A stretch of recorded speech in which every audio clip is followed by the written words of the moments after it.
Olá para vocês, como é que vão todos? Eu sou o Rodney Brocanelli do site Rádio Amantes. Acesse radioamantes.com, repetindo radioamantes.com, e aqui do canal Feras do Rádio no YouTube.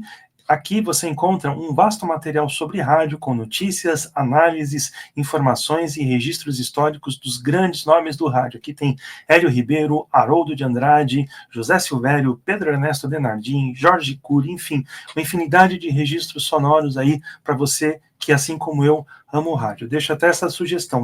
Tire um tempinho aí para você explorar esse canal que está no ar desde 2005 e eu acho que você vai se deliciar, ok? E hoje eu vou falar sobre rádio e futebol, mais especificamente, vou fazer um recorte histórico. Vamos a 1980, mais especificamente março de 1980, quando este clube aí, cujo distintivo eu estou mostrando, o New York Cosmos, um distintivo com as cores amarelo, verde e azul, um azul piscina, esteve aqui no Brasil para uma série de 3 amistosos em 3 lugares diferentes.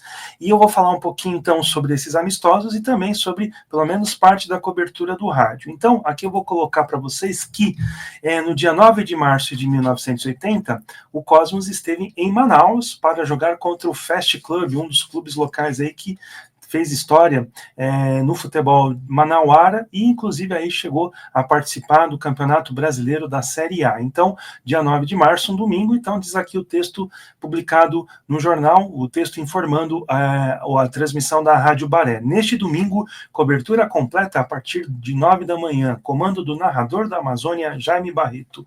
O Jaime Barreto com mais um show de narração e o Saraiva sempre contando tudo, que é o comentarista, e a loteria dando um banho de informação. Então tá aí, esse foi o registro então da Rádio Baré, que fez a transmissão dessa partida. O placar final foi 1-1. Então o Cosmos, então na primeira partida, acabou empatando com o Fast Club. E o segundo jogo aconteceu no dia 13 de março de 1980 e foi contra o Santos.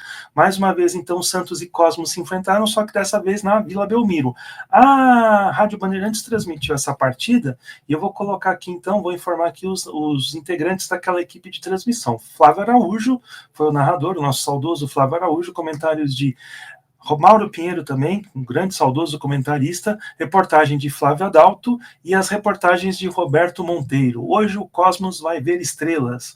Ouça a equipe Bandeirantes narrando as grandes jogadas do Santos, driblando o Cosmos, cantando mais uma vitória brasileira. Afinal, é na Rádio Bandeirantes que o futebol brilha no universo verde. E aqui eu vou até citar os patrocinadores, tá? Sem nenhuma intenção aí de merchan, tá?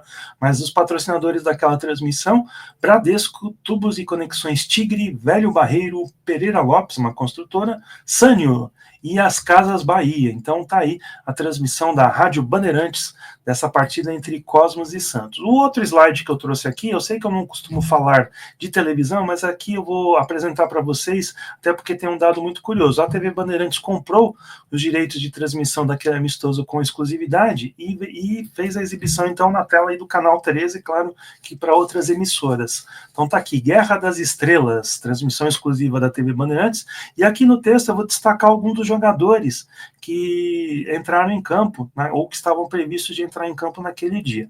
Você não pode perder essa briga pela bola que promete deixar todo mundo vendo estrelas. E aqui então começa o desfile. Carlos Alberto, lateral, o capitão do Tri, Pita, então um jovem Pita jogando pelo Santos, Beckenbauer, que dispensa maiores apresentações, também capitão e campeão na Copa de 1974 com a Alemanha, Aloísio, Oscar, zagueiro brasileiro que depois acabou sendo titular na Copa de 1982, João Paulo, Papinha da Vila, depois jogou em outros clubes, Quinalha, um italiano, um dos maiores artilheiros aí do Cosmos, Rubens Feijão, também um baita jogadorzaço, Romerito, paraguaio Romerito, que deu muito trabalho no ano anterior para o Brasil na Copa América, inclusive levou o Paraguai até a grande decisão e depois veio jogar no Fluminense e acabou sendo tricampeão carioca. Vai ser alucinante, um invadindo a área do outro, abrindo espaço e chutando um verdadeiro foguete. E a bola entrando no gol como um meteoro. Ligue a TV Bandeirantes e veja com exclusividade as estrelas do tio Sam contra as estrelas do tio Pepe. O tio Pepe, que na verdade é o técnico Pepe, que é o Pepe Macia, que havia sido jogador naquele Santos maravilhoso da década de 1960, e ele, já como técnico, então, trabalhou nessa partida.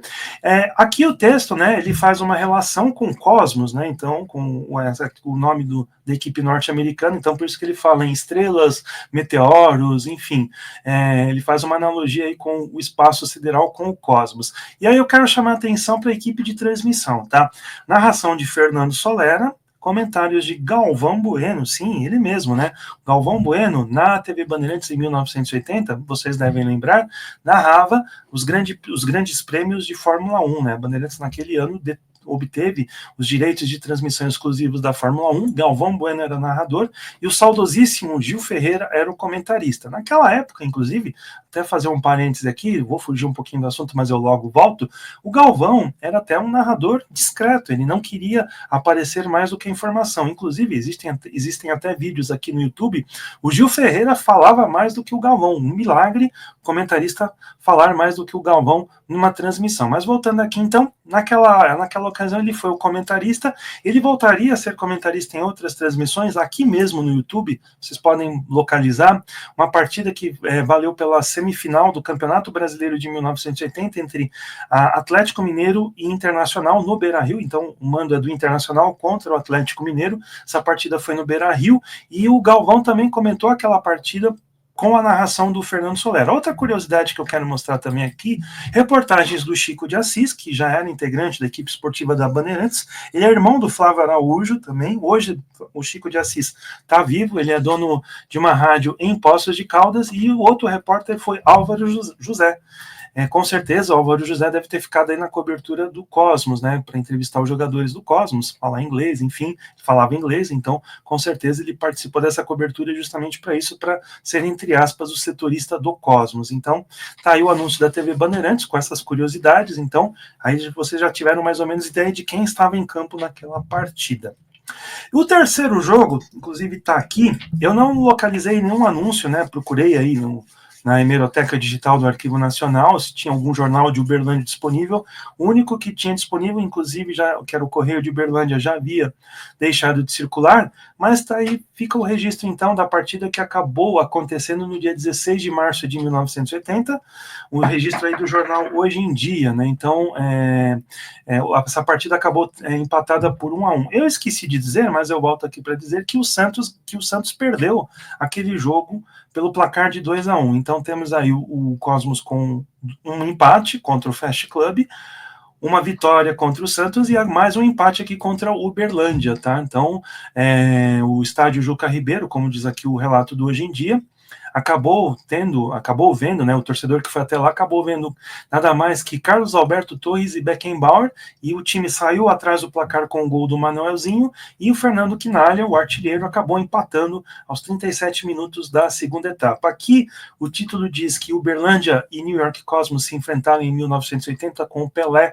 em nova função, 2 pontos, relações públicas, né? O Pelé trabalhou muitos anos aí pelo Cosmos, trabalhou muitos anos nos Estados Unidos, então ele também veio aqui no Brasil fazendo toda essa questão de relações públicas. Já que eu falei no Pelé, vou deixar aqui um registro dele, atuando pelo Cosmos. Como eu disse, repito, ele atuou de 1975 até 1977, ele se despediu numa partida no Giant Stadium de Nova York, que foi transmitida aqui pelo Brasil pela TVS no Rio de Janeiro e pela TV Tupi. Tem alguns trechos dessa partida com a narração do saudoso também, Walter Abraão, tá gordo ele, né? Então, o Walter Abraão que acabou fazendo a transmissão daquela partida, e tá aí o Pelé atuando pelo Cosmos, né? E é isso. Então, antes de mais nada, eu vou deixar uma reflexão aqui para vocês, né? O Pelé não ficou muito bem de verde esmeralda?